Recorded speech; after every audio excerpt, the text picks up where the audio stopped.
जी अस्सलाम वालेकुम जी। उम्मीद करना साढ़े तमाम जिमीदार भरा खैरियत दे नाल होणगे जी। भाईजान अज साढ़े नाल राणा फरहान साहब खड़े ने ब्रैवो कंपनी के RSO। असीं अज इन्हां दे नाल कुछ चंद सवाल करांगे कि गन्ने नूं हुण जिवें कि गन्ना इस टाइम अपनी कंडीशन चैक करो कि 8-8 10-10 गुलियां बनाई खलोता है। इस कंडीशन दे विच गन्ने नूं किहड़ी खुराक देनी चाहिए है जिहड़ी साडे जिमीदारां दे हक दे विच होवे ते जिहड़ी सानूं जिमीदारां नूं फायदा देवे वो खुराक असीं अज राणा साहब नूं पुछने आ। जी राणा साहब साडे तमाम दोस्तां नूं दस्सिया जे कि जे टाइम गन्ना 8-10 गुलियां बना लवे इस नूं किहड़ी खुराक देनी चाहिए जिहड़ी दे फायदे च होवे। अस्सलाम वालेकुम इमरान भाई। वालेकुम सलाम। एक तो तुहाडा बहुत बहुत शुक्रिया, तुसीं मैनूं एक टाइम कढिया और टाइम दिता और बुलाया अपने डेरे ते भी और फसल भी घुमाई सारी।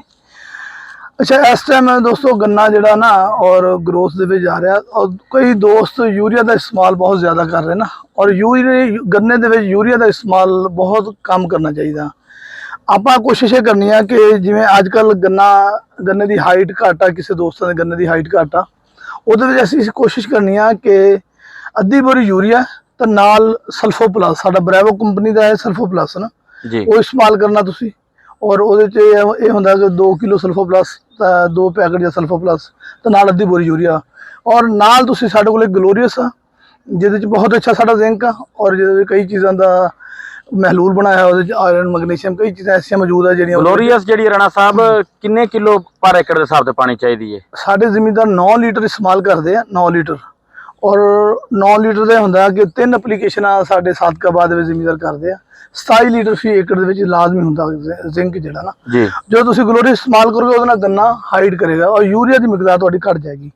अजकल तुम यह महीना ऐसा है कि ये गन्ने का कद कराओ और जिन्ना असीं कद करा सकते हैं और कोशिश करो इस महीने कद कराइए असीं गन्ने की और हाइट अच्छा राणा साहब एक होर सवाल तुहाडे नाल, जिन्नी कि हुण अजकल टैंपरेचर ज़्यादा अप जा रहा है इस दे नाल गन्ने सानूं यानी कि खुराक असीं जिहड़ी भी इहनूं यूरिया लगावांगे वो साडे नुकसान च होएगी कि फायदे च होएगी? साडे भरावां दस्सिया नहीं नहीं यूरिया जिन्नी गर्मी पै रही है तो यूरिया तो बिल्कुल नहीं इस्तेमाल करनी और यूरिया अद्धी बोरी दे आओ नाल जिंक जिहड़ा ये ना यूरिया के आले दुआले एक कुडिंग बना लेगा सल्फर और जिंक जी। और यूरिया नूं ज़ाया नहीं होण देगा।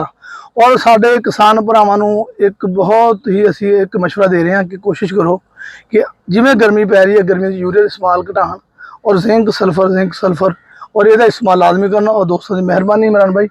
और ये तो इंशाअल्लाह असी जिमीदारों को आगाही भी कर रहे हैं डेली बेसिस से और अलहमदुलिल्लाह इंशाअल्लाह जिमीदारों पर अमल भी करेंगे इंशाअल्लाह ताला। जी तुसीं हुण साडे भरा कोल सारी तफसील लई है, इन्हां चीज़ां दे उत्ते अमल करो क्योंकि असीं लोग ते जिहड़े आ असीं ते अपना जट बूत वाले अपने दिमाग दे उत्ते चलने आ, लेकिन ਇਹ ਜਿਹੜੇ ਨੇ ਇਹ ਕੰਪਨੀਆਂ ਦੇ ਵਿੱਚ ਸਾਰੇ ਭਰਾ ਕੰਮ ਕਰਦੇ ਨੇ ਇਹਨਾਂ ਨੂੰ ਇਹਨਾਂ ਚੀਜ਼ਾਂ ਦੀ ਜ਼ਿਆਦਾ ਮਾਲੂਮਾਤ ਹੁੰਦੀ ਹੈ। ਵੇਖੋ ਹੁਣ ਇਹਨਾਂ ਦੇ ਕੋਲ ਮੁਕੰਮਲ ਤਫਸੀਲ ਦੇ ਨਾਲ ਅਸੀਂ ਸਾਰੀ ਡਿਟੇਲ ਲਈਏ ਤੇ ਅਸੀਂ ਆਪਣੇ ਭਰਾਵਾਂ ਤੱਕ ਪਹੁੰਚਾਉਣ ਦੀ ਕੋਸ਼ਿਸ਼ ਕੀਤੀ ਹੈ। अगर ਤੁਹਾਨੂੰ ਸਾਡੀ ਵੀਡੀਓ ਅੱਛੀ ਲੱਗੀ ਹੋਵੇ ਤੇ ਸਾਡੀ ਵੀਡੀਓ ਆਪਣੇ तमाम ਦੋਸਤਾਂ ਤੱਕ ਸ਼ੇਅਰ ਲਾਜ਼ਮੀ ਕਰਿਆ ਜੇ, ਸਾਡੇ ਚੈਨਲ ਨੂੰ ਸਬਸਕ੍ਰਾਈਬ ਲਾਜ਼ਮੀ ਕਰਿਆ ਜੇ, ਬੈਲ ਆਈਕਨ ਦੇ ਬਟਨ ਨੂੰ ਦਬਾਉਣਾ ਨਾ ਭੁੱਲਿਆ ਜਿਹੜਾ ਕਿ ਸਾਡੀ ਹਰ ਆਉਣ ਵਾਲੀ ਵੀਡੀਓ ਸਾਡੇ ਭਰਾਵਾਂ ਤੱਕ ਪਹੁੰਚੇ। ਜੀ अस्सलाम वालेकुम।